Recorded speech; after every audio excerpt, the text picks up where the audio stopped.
and welcome to another video. Today I have a feature match between Cyber Eltonin and XX Dragon Hunter XX. So Cyber Eltonin is actually a member of Mekk-Knights team, and that's why I'm showing this kind of replay. They are actually playing in the finals of the 24/7 Yugioh tournament, and yeah, I believe Dragon Hunter is on Subterror and Cyber Eltonin is on Invoked Mekk-Knights. So yeah, let's see how this match plays out. So Dragon Hunter does win the dice roll and he is choosing to go first. So he's going to lead out with a copy of Pot of Excrement, banishing 6 cards from his extra deck. This is pretty strong opening. Pot of Excrement is just a Pot of Greed, but it's going to be met with Ash Blossom from Cyber Eltonin, which is very strong. And Dragon Hunter is just going to proceed by setting 3 cards face down and pass his turn. So it's not looking great for Dragon Hunter, but we don't really know what the set cards are, so let's just see what Cyber Eltonin has in his turn.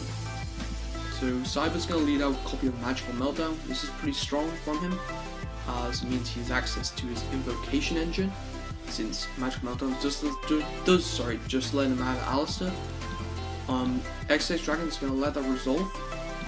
If he has any hand traps, he's probably waiting to use on the Alistair, since it will burn up his normal summon. So Alistair is going to be activated here, adding an Invocation to Cyber's hand. This is pretty bread and butter invocation plays right here, and he's going to probably just link into Almirage and Secura. And yep, here out comes the Almirage and linking to Secura. But that Secura is actually going to be met with a, that invocation is going to be met with a summon limit. That's pretty strong from Dragon Hunter, even though it's not really stopping, well, while it is stopping the invocation engine, it's only going to really slow down the game. So depending on content of Cyber's hand, he may be able to pick this up turns 2 and 3.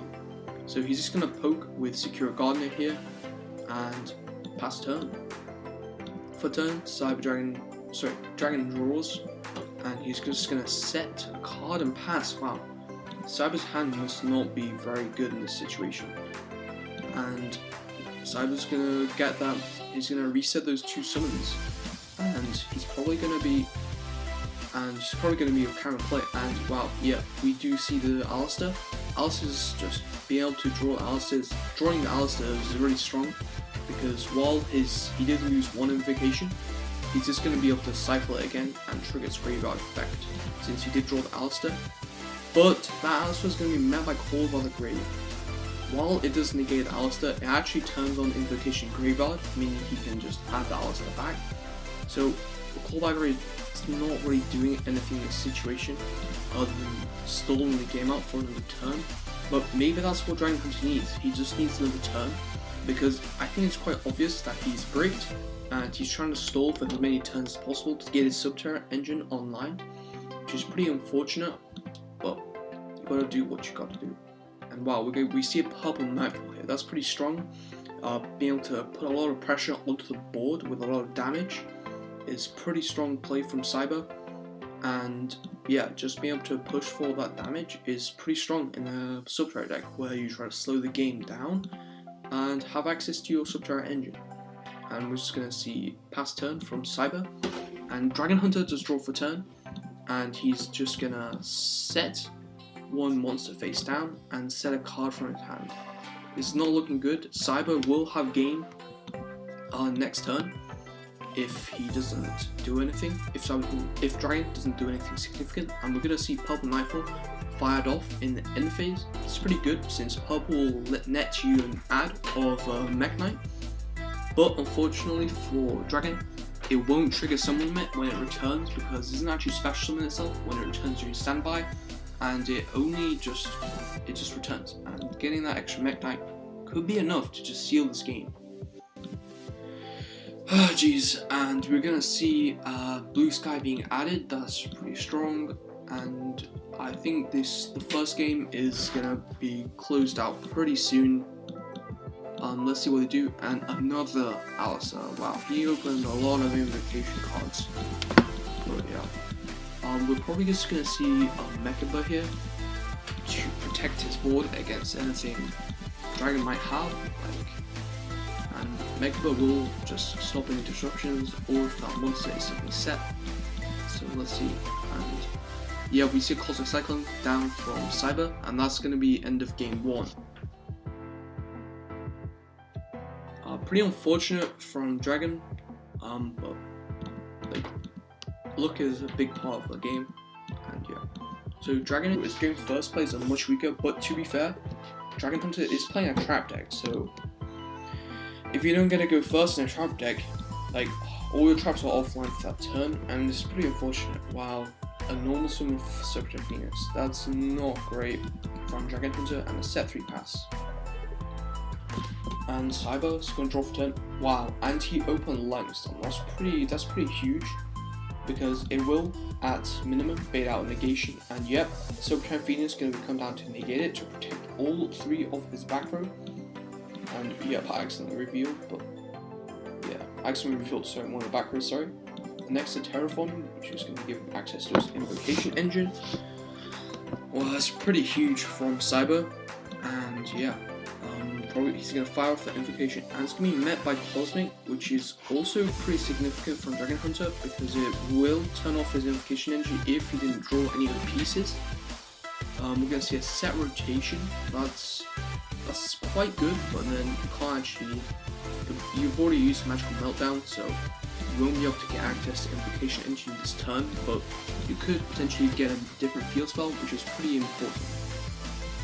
So we're going to see Trickshot Light Stage, that's pretty significant, as it will mean he can lock down the back row from, and he can lock down one of Dragon Hunter X's back rows, as well as searching a potential Trickshot monster. Just a Trickle Horribane, that's pretty significant, because it means he will be able to get access to his Mecha plays if he open any other Invocation cards, and also being able to access his Link monsters much more easily. Misking Light Stage, locking down the middle back row, and we're going to see a special summon of Trickle Horribane. Wow, and next we have a Neos Fusion, that's pretty huge, depending on what back row. We did already see it was a Solemn Strike, but honestly, the Neos Fusion is just pretty significant here. Be able to shuffle back his back row, which is just very huge play.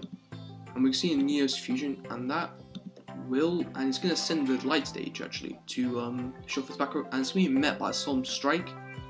In response, we're going to actually see we're going to see Cyber manage Neos Fusion.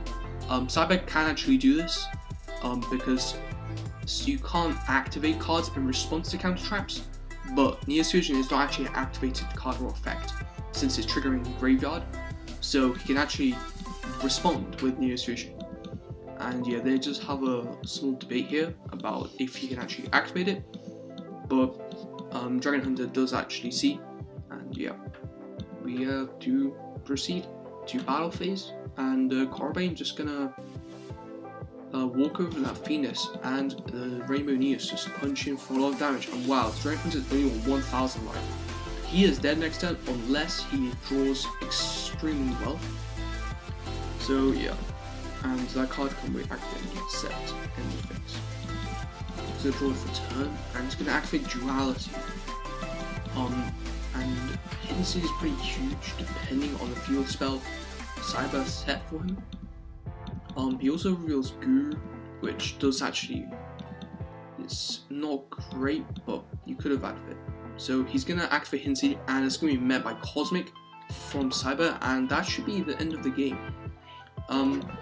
Yeah, that's just we already know what the set back row is, and yeah, he can just trigger Neos Fusion and attack for game. But first he's going to activate Meltdown, potentially going into Mecha buff, just so he can potentially protect against that back row, because Cyber does not actually know what the back row is. And it is an infinite impermanence, and yeah, he just swings for game with a Neos Fusion, and that is the end of the round. So congratulations to Cyber Elton for winning the 24 Yugioh tournament, and yeah, hope you guys enjoyed that match between Subterror Guru and Invocation.